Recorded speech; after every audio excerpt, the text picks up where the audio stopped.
खुद जो है मार्केट चेकिंग का एक आप हिस्सा बने, तो आपने काफ़ी सारे यहाँ पे जो ग्रीवेंसेस भी है, यहाँ हम जुर्माने की बात करें, अगर हम जुर्माने की बात करें तो कितने लोगों को अभी तक जो है जुर्माना हुआ है और कितना हुआ? देखिए, मार्केट चेकिंग का जो सिलसिला है वो लगातार सिलसिला जारी है। अब चूंकि बड़े दिन आने वाले हैं तो उसमें आम लोगों की तरफ से हमारी उनको एश्योरेंस जाएगी कि हम उनके बदले दुकानदारों से देख लेते हैं क्वालिटी प्रोडक्ट है, रेट क्या रखा है और कहीं कोई इस्तेहसाल तो नहीं हो रहा है। उस सिलसिले में सरकार की तरफ से हम पे जिम्मेदारी आयद होती है, हम लोगों के लिए है कि लोग जो यहाँ आ जाएंगे, दूर देहात से आएंगे, आप अभी जो करालगुंड की चौक में है, इस तरह के अलग से भी देहात हैं जहाँ तहसीलदार साहब हैं, SHO साहब हैं, हमारे फूड के हैं, वेट्स एंड मेजर्स के लोग हैं, बाकी जगहों में म्यूनसिपलिटी के भी लोग हैं। ये सभी जगह पे जाते हैं। डिस्ट्रिक्ट एडमिनिस्ट्रेशन का भी, डिविजनल एडमिनिस्ट्रेशन का इसमें इरादा है, रिट्रेशन है कि त्योहारों पे हमें ये देखना चाहिए। अदरवाइज भी मार्केट चेकिंग होती है जो सिलसिला जारी रहेगा।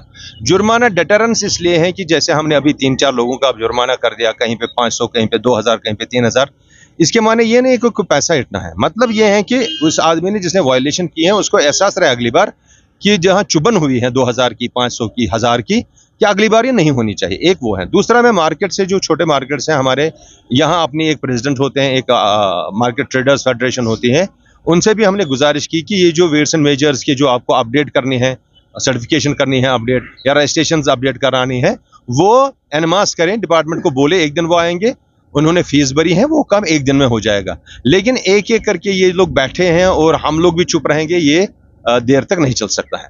दूसरी बात हमने जो देखी है, छोटे मार्केट ही बड़े हो जाते हैं।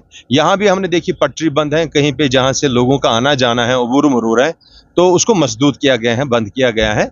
किसी हद तक कोई खुदगर्जी है, किसी हद तक एक मजबूरी है, लेकिन उसूल ये है कि लोगों के लिए सड़कें कुशादा रहनी चाहिए, गलियां कूचे वो भी कुशादा रहनी चाहिए, और बिलखुसूस पेमेंट जो पटरी है, जो पेडेस्ट्रियन का हक है, वो उस पर चलना चाहिए, वो उनको खुली मिलनी चाहिए।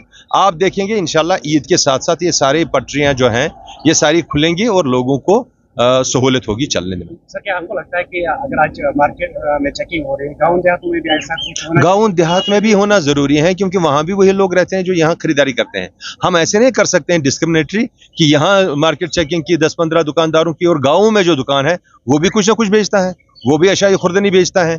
उसमें भी चाहिए कुछ लोगों को, जो गरीब लोग हैं वहां वहीं से खरीदते हैं, चाहे बेकरी हो, चाहे दूध हो, चाहे मीट हो, चाहे मिठाइयाँ हो। हम लोग वहां तक भी जाएंगे, बिल्कुल एंड के दुकानदार तक जाएंगे, जहां हम ये कोशिश करेंगे कि हमारे लोगों को जो खाने की चीजें मिल रही हैं, पीने की चीजें मिल रही हैं, वो क्वालिटी की मिल रही हैं और वो नरख में मिल रही हैं, उस कीमत पे मिल रही हैं जो मौजूद है, मुनासिब है, और जो दाम पब्लिसाइज किए गए। प्रेसिडेंट साहब से आपने ग्रीवियंस भी सुनी, चाहे हम वॉशरूम की बात करें या हम ड्रेनेज सिस्टम की बात करें, तो कब तक इनके जो मुश्किलात हैं इनका इजाला होता है? देखिए, मैंने BDO साहब से बात की है, तहसीलदार साहब ने भी हामी भर ली है। एक छोटी सी जमीन दे करके यहाँ पे 2-1 वॉशरूम होना लाजमी है। एक बड़ी राह है, ये जो जिसको आप बोलते हैं शाहराह है, यहाँ से लोग आते जाते हैं, और गाँव देहात के यहाँ लोग आते हैं, उनको हाजत बशरी की जरूरत पड़ती है। उसमें हमारा इमीडिएट अमल दखल होना चाहिए, और हम लोग, मैं आपको एश्योर कराता हूँ, अपनी तरफ से यकीन दहानी दिलाता हूँ कि अगले कुछ हफ्तों में हम इस पे इकदाम करेंगे और वॉशरूम का काम स्टार्ट करेंगे। Thank you sir.